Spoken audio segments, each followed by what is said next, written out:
Good morning, greetings, and welcome to The Bright Side, your nutritional program dedicated to the understanding of the vast world of nutrition and nutritional supplementation. I'm your host, Pharmacist Ben, nutritional pharmacist from Boulder, Colorado. I use nutritional supplements where other healthcare practitioners use toxic pharmaceutical drugs and sometimes deadly medical procedures. If you suspect that there are natural nutritional roads to your vitality and health and well-being and to addressing your health challenges, whatever they may be, but you don't know where to begin, you have come to the right place. As you listen to The Bright Side every day, you are more and more in control of your body. You are more and more knowledgeable, and you know you can overcome any health challenge. That's why we are here every day on The Bright Side, helping clear up the sometimes confusing world of nutrition and nutritional supplementation.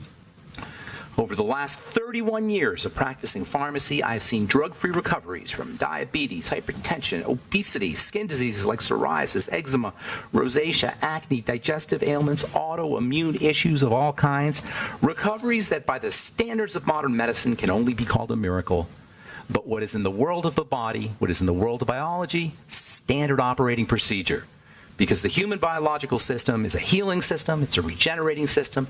It is designed divinely to heal and renew itself on a moment-to-moment basis, and while some folks may call that a miracle, it really is just the way the body works.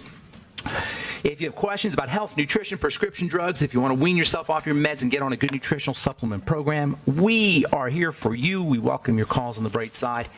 If you want to wean yourself off your meds and get on a good nutritional supplement program, if you have questions about formulations, ingredients, something you may have heard about, read about, 844-236-6010 is our number on The Bright Side, 844-236-6010. If you have a comment or success story, we love hearing success stories, 844-236-6010 is our number on The Bright Side. If you want to purchase any of the longevity products or sign up to join the Bright Side Ben team for a one-time $25 fee, you can start a longevity business, get your products at the wholesale price, work out of your home, right off your home office, enjoy the tax benefits associated with having your own business. Call 866-735-2470. That's 866-735-2470. Or sign up to join at brightsideben.com, pharmacistben.com, criticalhealthnews.com. That's brightsideben.com or pharmacistben.com or criticalhealthnews.com. Also would like to remind you to check out our Truth Treatment products, retinol 5% gel. If you're dealing with hyperpigmentation, melasma, dark spots on your skin, aging skin, thinning skin, retinol is your go-to active ingredient. Nada, nothing, zippo. There is no ingredient on planet Earth that is more important. In fact, only vitamin C is as important as vitamin A for taking care of your skin topically, for topical skin health. And it really is a question of health. It's not just skin care. I don't even like that term, skin care. It's been so corrupted and diluted and adulterated and polluted by marketers and salespeople and companies, corporations that could care less about our skin. So they came up with this idea of skin care. Actually, when skincare started, we really didn't even know much about the skin. The skincare business really got going in the turn of the 19th century, in the turn of the 20th century, late 19th century, 1880s, 1890s. It all began with a lady named Helena Rubinstein. You may have heard of a makeup company, I believe, that's named Helena Rubinstein. Helena Rubinstein is the grandmother or the godmother or the mother of the skincare business as we know it today. She was a Russian lady, came off the boat in Russia, from Russia to the United States in the late 19th century. And she'd been making little concoctions in her kitchen in Russia. And she came here penniless, basically, and didn't know what to do, didn't have really any skills. So she started making her skincare concoction. And this was the late 19th century. Nobody really knew about skincare. The only people who paid attention to their skin were prostitutes and actresses. And it was considered actually kind of taboo for the average woman to take care of her skin. Helena Rubinstein changed all that. She said, hey, women, you can express your femininity, your power as a woman. This was getting to be the early 20th century when the women's lib movement really began, the women's liberation movement that didn't really begin in the 60s and 70s. It began in the turn of the 20th century. And anyway, so women started buying her concoction. But here's the point. When Helena Rubinstein was making her little concoction, we didn't even know what the skin was. We had no idea what the skin was. Helena Rubinstein didn't know nothing about the skin. And she was making products that basically just you rub on your skin and makes your skin feel smooth, but you're not doing anything to your skin. You're feeling the wax and the oil from the product. So it was a big scam from the get-go. Now, she didn't know. She wasn't a scam artist, but she didn't know because we really didn't understand the skin until, check this out. We didn't really understand what was in the skin or how the skin worked or how disease began or how aging took place until like the 1980s and 1990s. Really, maybe a case could be made the 1950s and 1960s. But really, when I started studying the skin in the late 1980s, one of my jobs was to go to the library and do research, skin research. I was doing skin research when I was in my early 20s, hardcore for a professor.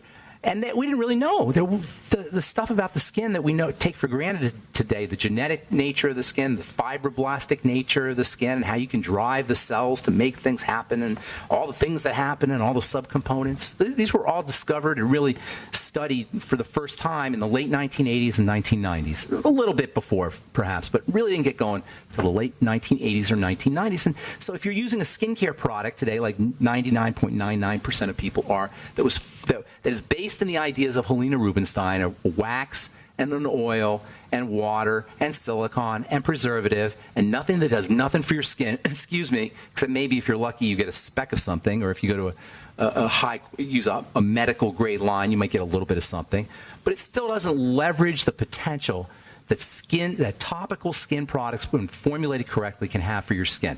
The incredible benefits you can get from topical skin products. Keeping in mind, the skin is an organ. You need to be using your nutritional supplements and dietary strategies. But products today, none of them, with one exception, the truth, leverage the potential of a topical skin product to change the skin topically. I discovered it in the compounding pharmacy, and the truth is the culmination of everything I learned as a compounding dermatological pharmacist. I wasn't just a compounding pharmacist. I was a compounding dermatological pharmacist. I studied the skin and its interaction with compounded topical products. And the truth represents the culmination of everything that I learned as a compounding dermatological pharmacist. How you anti-age the skin, how you heal the skin, how you lighten and brighten the skin, how you create a look of health on the skin. And that's what the truth is. That's why I call it the truth, because that's what we really want when we apply our topical skin product. That's a long commercial, but that's the truth. No pun intended. Or maybe pun intended. Anyway, go to truthtreatments.com if you want to purchase any of the products or learn more about our Truth Skin Health products. Truthtreatments.com. Okay, thanks for joining us on the bright side once again. We're talking melatonin. Melatonin is well known, obviously. Almost everybody listening to this program knows that melatonin helps you sleep. Everybody knows that. It's in our Sleep Ease longevity product. A little bit of melatonin, and it does help you sleep, absolutely. It even gives you wonderful dreams, especially when you first start using melatonin. One of the problems with melatonin, and this is why you want to be careful with it, it's not one of the mighty 90 essential nutrients. One of the problems with melatonin is tolerance. So you'll take your melatonin the first time you do it, especially if you're in your 40s or 50s and you never took melatonin before. The first time you take a small dose, oh my God, you are going to get the best night's sleep you ever got. And on top of that, you're going to have great dreams, because melatonin is a brain substance. So not only are you going to relax, but you're going to have the most awesome dreams. But here's the problem, and it's significant. You will develop a tolerance. Your body will down-regulate, especially if you take high doses of melatonin, even physiologically high. That is, not high in numbers, but high to your body. Body only secretes tiny amounts of melatonin. When you take 3 or 6 milligrams, you can really go into tolerance pretty quickly. But you're going to like the sleep so much and the dream so much that it's hard to stop doing it. So when you first start taking melatonin, don't take it every night. Skip nights. Mix it up a little bit. If you start to get tolerance, that's definitely a reason to kind of back down on it. So melatonin, everybody knows it's a brain drug for sleep. But here's the thing. Melatonin is not mostly a brain drug. Or brain substance, not drug. Brain substance, brain therapeutic agent, if you will. Melatonin is a substance that is mostly found inside the body, in a special place inside the body. And this is so important because we miss out on a very powerful way to treat some pretty common and troubling health conditions. We'll talk about that when we come back from our break. I'm Pharmacist Ben. You're listening to The Bright Side. We'll be back after this.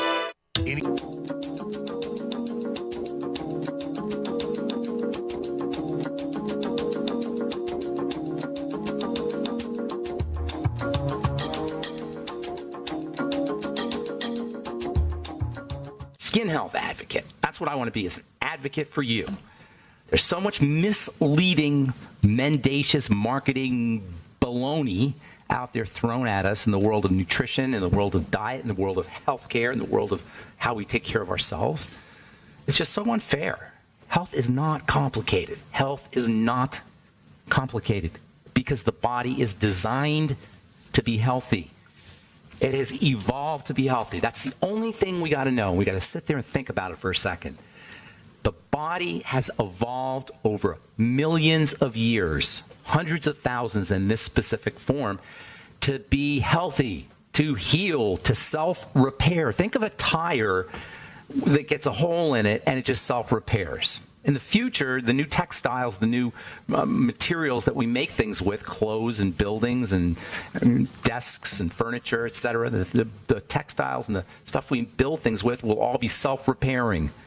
Well, the body has accomplished this already. It is a self-repairing, self-healing system.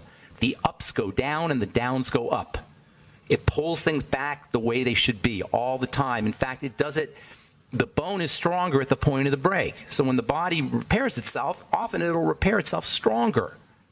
Not just repair itself stronger. So if we're suffering from a degenerative disease, that means something has gone wrong with this healing, self-repairing, regenerative process. The body regenerates. It's built in.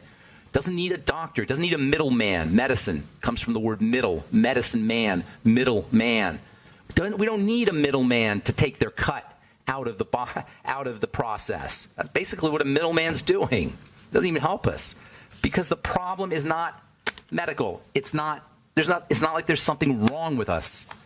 It's that we're missing something, or we put something in that shouldn't be. And it's really as simple as that. The wrong stuff is getting in, the right stuff isn't. And that's all we need to know. What is the wrong stuff that's getting in? What is the right stuff that isn't? Repair that, correct that, and the body can do the rest. So we'll show you how to do that at 844-236-6010. If you have questions about anything that's going wrong in your or a loved one's body, or if you want if you just want to contribute to the conversation, 844-236-6010. Check out our longevity products at brightsideben.com, pharmacistben.com, and criticalhealthnews.com, and our Truth Skin Health products at truthtreatments.com. So we're talking melatonin. Melatonin is well known as being a mental or brain drug, brain substance, and indeed it is, but melatonin is a powerful, powerful, powerful antioxidant. One of nature's most powerful antioxidants, or one of the biological world's most powerful antioxidants, melatonin is. So it's going to have multiple benefits, and it especially has benefits in the digestive system. In fact, that's where you'll find most of the melatonin in the body, like serotonin, to which it is related. Serotonin and melatonin are very similar, so it makes sense that serotonin and melatonin would both be largely digestive substances. In 2013, an article was published in the International Journal of Molecular Sciences. They showed that melatonin levels were lower in patients with heartburn and GERD and recurrent stomach ulcers. Another one from the Journal of Pineal Research, March 2009, melatonin pretreatment significantly reduced the lesions and esophageal symptoms in rats who had GERD, G-E-R-D, stands for gastroesophageal. That's just simply a fancy way of saying the stomach and the esophagus, the tube that runs into your stomach. A reflux disease, you can just call it reflux, acid reflux. Man, is that miserable. I've had it enough times to know. Man, is that miserable. I can only imagine what people live with, having it all the time. Get on melatonin. There's all kinds of studies that talk about melatonin helping with GERD, G-E-R-D. Melatonin levels... Melatonin is made in the cells of the intestine, so melatonin levels can drop when you have some kind of disruption in those cells, leaky gut syndrome, any kind of gluten intolerance, celiac disease, anything that disrupts the cells of the health of the cells of the intestine will lower your production of melatonin, and that can have its own problems.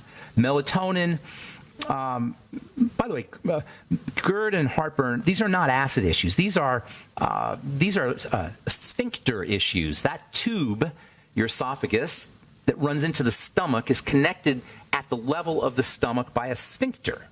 which is like a little valve that opens and closes. That valve is responsible for keeping acid in the stomach where it belongs. However, over time, that valve can become a little loose, especially if there's constant pressure coming upwards because your bacteria are off, your microbiome are off. When the bacteria are off, they emit gases, and that wrecks everything. Again, that's the start of all health challenges, including heartburn. So anyway, it's a sphincter problem. It's not an acid problem. And there's lots of foods that will loosen that sphincter. Mostly they're cortisol-inducing foods, sugar kind of foods, caffeine-containing foods. Sometimes chocolate will do it. Over time, that sphincter becomes loose, flabby, and acid can splash back up. Well, melatonin is helpful at tightening that, helps tighten that sphincter. Has an effect on that sphincter, makes that sphincter healthier, thereby keeping the acid where it belongs and keeping it away from where it doesn't belong, that is in your esophagus. And esophageal cancer is no joke. One of the leading causes of death by cancer, esophageal cancer, and it's can be related to excessive acid splashing into the esophagus. So you don't want that. That's called the condition called Barrett's esophagus, and it is not nice. It's awful. Well, there's so many awful things that can happen to the body. It's just, it's tragic. It really is that we have so much control over our bodies and all of this stuff happens. In 2010, there was a 40-day study published in the journal BMC Gastroenterology. It showed that melatonin was effective at relieving the symptoms of acid reflux, especially when taken with Nexium. Nexium, one of the best-selling drugs. It's like third or fourth every year in terms of best-selling drugs, best-selling prescription drugs. Of course, it's also available OTC, over-the-counter. Researchers gave Nexium to 175 patients. 176 patients received melatonin with their Nexium. And all the patients who were given, 66% of the patients who took the Nexium got good results. But all of the patients who were given the melatonin, 100% of the patients who were given the melatonin experienced complete disappearance of their symptoms, compared to 66% of those who just took the Nexium. So melatonin helps with the sphincter, heartburn, GERD. These are not acid problems; they're sphincter problems. I'll tell you what else. Another stomach health issue, digestive health issue that melatonin can help with is ulcers, and this is another interesting story. Also, the story of stomach ulcers. I remember when I was a pharmacy school student, and when I first graduated pharmacy school, the best-selling drugs were two drugs called Zantac and Tagamet. I think you can still get them, the Zantac and Tagamet. Actually, I know you can still get them, but I think they might be over the counter at this point. But back then, in the 1980s, Zantac and Tagamet were the go-to drugs for ulcers, and man, we were selling a lot of Zantac and Tagamet. I was counting out 100-pill bottles of Zantac and Tagamet all day long. But then they found out something interesting, that ulcers weren't about acid. And today, if you go, they don't give you Tagamet. Today, if you go to the doctor, he tells you you have an ulcer, they don't give you Tagamet, they give you something else. And it's a very interesting story here. All right, I'm Pharmacist Ben. We'll continue when we come back from our break and take your calls to 844-236-6010 is our number. We'll be back on the bright side right after this.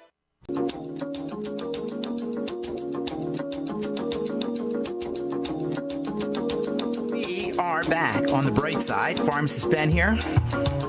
And we do have lines open at 844-236-6010, 844-236-6010.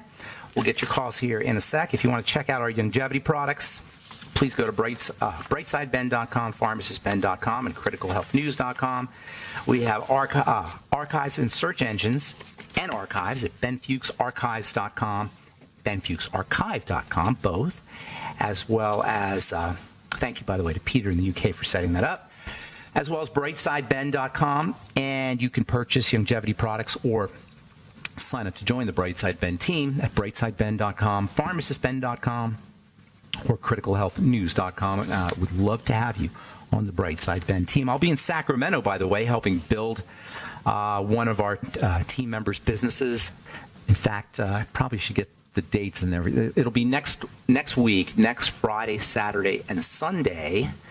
That is that would be the 26th, the 27th, and the 28th of January. I'll be in Sacramento, in the Sacramento area, and I'm going to have to wait till our next break to get you the info because I don't have it off the top of my head here. If you're out there listening and you know where it's going to be at, you can give me a call and you can tell our listeners. But I'll get the information on our break. If you're in the Sacramento area, I'd love to see you. That's not this Thursday, Friday, and Saturday, but next Thursday, Friday, Saturday, 26th, 27th, 28th. Okay, let's see if, you know what, I'm going to hit the phones here. We'll talk tomorrow. We'll continue talking about melatonin. I'm going to tell you an interesting story about about this whole idea of ulcers and acid and Zantac and Tagamet and melatonin. And it's a really interesting story. And it's an example of what is wrong with our medical model and why you can't really pay attention to what the standard, the typical or standard or mainstream information is about health and about the body. Science moves very slowly. Medicine changes very slowly. Science progresses funeral by funeral. That's a famous quote from Thomas Kuhn, who wrote a book called The Structure of Scientific Revolutions, and where he studied how science changes over the course of history. It was a classic book from the 1960s, and in the book there's a quote that says, "Science progresses funeral by funeral," meaning the old guard has to die out before new information reaches us. The problem is, while before the old guard is dying out, they're spreading wrong information, wrong health information, causing all kinds of havoc until they die out. That's where the cholesterol hypothesis of heart disease is heading, by the way. Used to be acid causes ulcers. No, now we know it's something completely different, and it's a really interesting story that's behind that, which we'll talk about tomorrow as we continue talking melatonin and serotonin, and also the stress hormone cortisol. I've not forgotten about that because that's next. The stress hormone cortisol and how all of these, the role that all of these very important substances play in terms of the health of the body, and all in their relationship to light and the pineal gland. Okay, 844-236-6010 is our number. Let's go to Ray in California, who has been holding on for a while here. Good morning, Ray. Welcome to the bright side. Okay. Thank you. What's going on? I have a little Yes, I'm calling. Okay. Kind of bad connection. We have a bad connection here. Oh, can you hear me okay now? Yeah. Go ahead. Okay. A year ago, I was diagnosed with Lou Gehrig's disease. Okay. And then I've exhibited the classic symptoms. How old are you? How old are you, Ray? I am 64 years old. Okay, so this is great. You could be a new man in 6 months or a year, but you got to change your life big time. Big time. So body can turn on a dime, but you have to turn on a dime first, and then the body will follow. And you got some major changes to make in your life. You got a new normal. So, tell me about your life before you were 64. Did you have blood pressure issues, or were you on any medication, or digestive issues? What happened? You had to have something. You didn't just wake up one morning with Lou Gehrig's disease. That was pretty much it, basically, because my wife and I have been very much into health for many years. She's been studying health, ways to improve her health for many years, and she was 20 years old. She's 70, by the way. Okay. And we're very strong advocates of good nutrition, good eating habits, good rest, all the above. That's going to serve you very well. But do not underestimate the likelihood, the very important likelihood that you were doing things wrong. You would not have the condition. It did not pop out of the sky. And I'm not saying this to beat you up, Ray. I'm saying this to give you your power back, so you become more powerful. If you say, I was just sitting around watching TV, minding my own business, and boom, I got Lou Gehrig's disease, you lost your power. You have nothing. There's nothing you do. But if you say, okay, what was I doing to my body for 60 years or 50 years or however long it was that put a burden on my body that all of a sudden the straw broke the camel's back and I became symptomatic?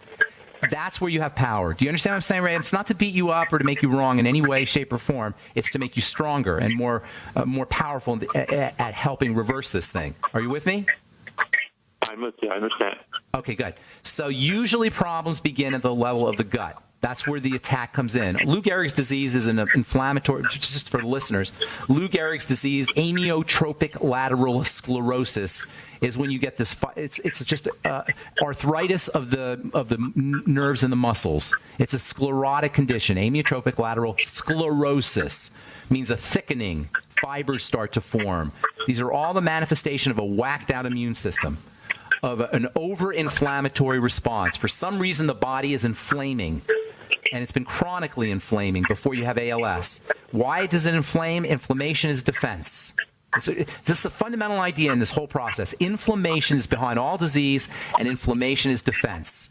So when you have a defensive response like inflammation, the one thing, and I'm talking to everybody out there who's dealing with a degenerative disease, not just Ray, the one thing you want to focus on when you have an inflammatory / defensive response is what is the offending agent. Are you following me here, Ray? Am I okay? Yeah. Okay, good. So, what is the offending agent? Well, how does the offending agent get into the body? That's the most important consideration. There's lots of offending agents. We don't care about those. We care about the ones that get in the body. How do they get in the body? Well, if you're injecting them through your skin, that's one way they can get in the body. And when I say the body, I mean in the blood. That's what that means, in the body. So when they get into, you can get them into the body or into the blood if you're injecting them. We're going to scratch that off the list because you don't sound like you've been injecting things. So we'll scratch that off the list. How else can they get into the body and the blood? Well, you can breathe them. That happens sometimes, and certainly our air, indoor and outdoor, is not wonderful. And so there are things in the air. But what is the most likely port of entry into the blood going to be? Especially considering the fact that most of what we put into the system through this portal is completely foreign to the body. It's digestion. It's food and digestion. Are you with me? Yes. Are you? Okay. So the most likely suspect, it's kind of like when a murder mystery. You know, when they have a murder, the husband gets murdered, who's the first likely suspect they go to? Or when the wife gets murdered, who's the first likely suspect? Or the boyfriend or the girlfriend? It's the spouse or the loved one. Not that they always did it, but that's the most likely suspect.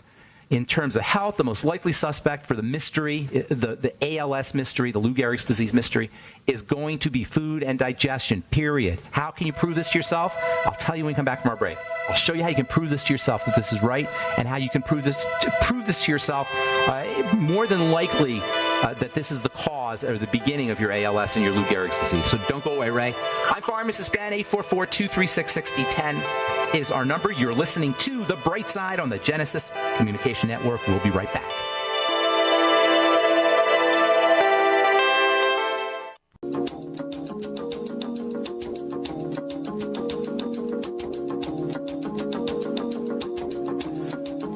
All right, we're back on The Bright Side. 844-236-6010 is our number. We're talking to Ray in California. You there, Ray? Still here. Okay, good. So we're talking ALS, amyotrophic lateral sclerosis. Here's the thing, Ray. Everything I said to you is theoretical. I want to make this practical for you. Stop eating for 3 days, all right? If you stop eating for 3 days, you're going to notice that your symptoms start to resolve, that you're going to feel better. Now, you got to eat again, obviously. But once you go into that ketogenic phase where your body is kind of digesting its own fat in order to get you energy, you know what I'm saying? You're going to want to go ketogenic is basically what you want to do, the ketogenic diet. And the best way to start the ketogenic diet is with a 2 or 3 day fast, because that'll also stop the toxicity that's getting into your system. So you're going to start to feel better. Can you do a fast for 3 days, or swear over cleanse if you can't do a fast? Can you do that for 3 days? Yeah. Okay, I want you to do that for 3 days. I want you to call me back, hopefully on the radio program so everybody can hear.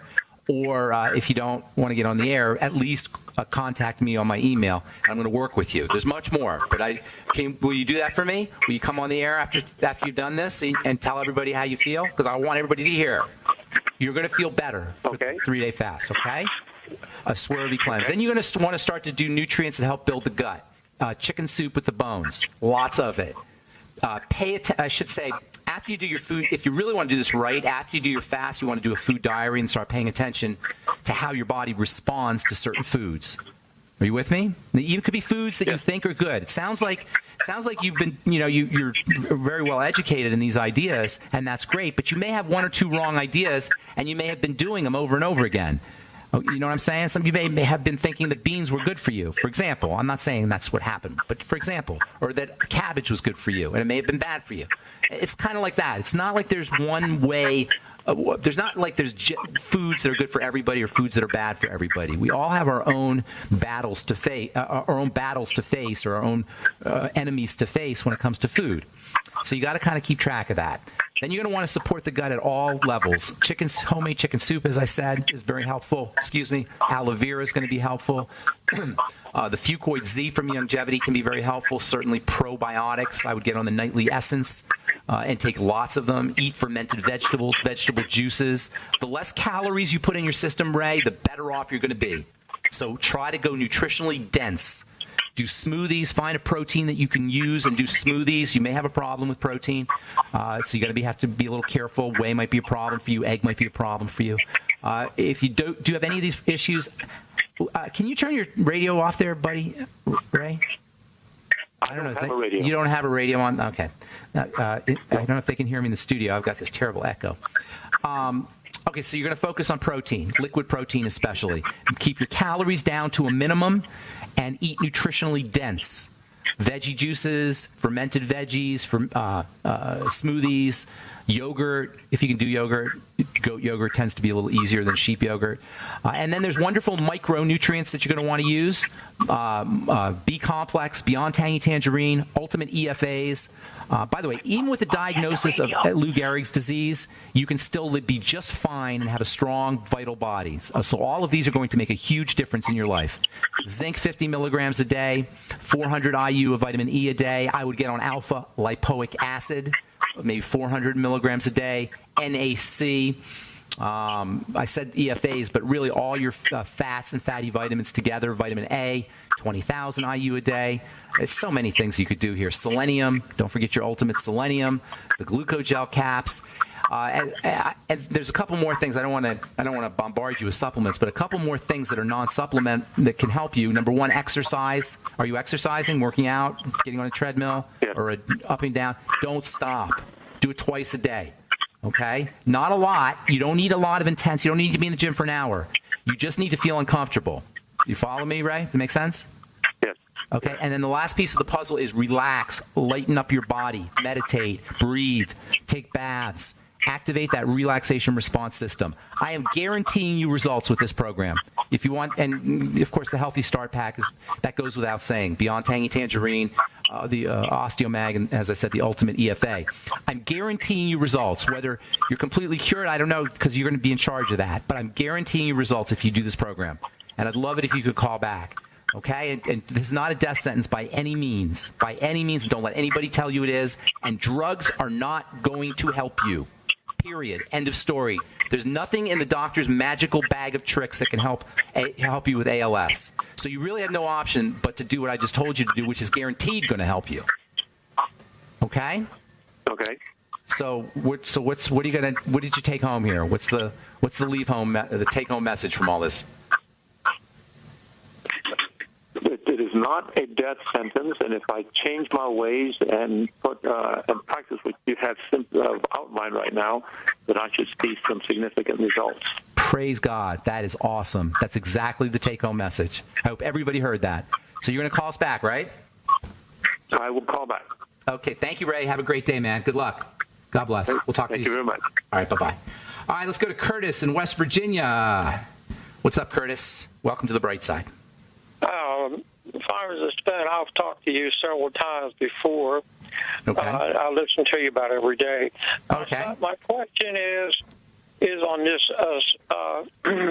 this vitamin C. What is your opinion of vitamin C, 1,000 milligrams, vitamin C, which of course got ascorbic acid in it, and it's also got other ingredients in it. What is your opinion on how good that is for your health? That's you.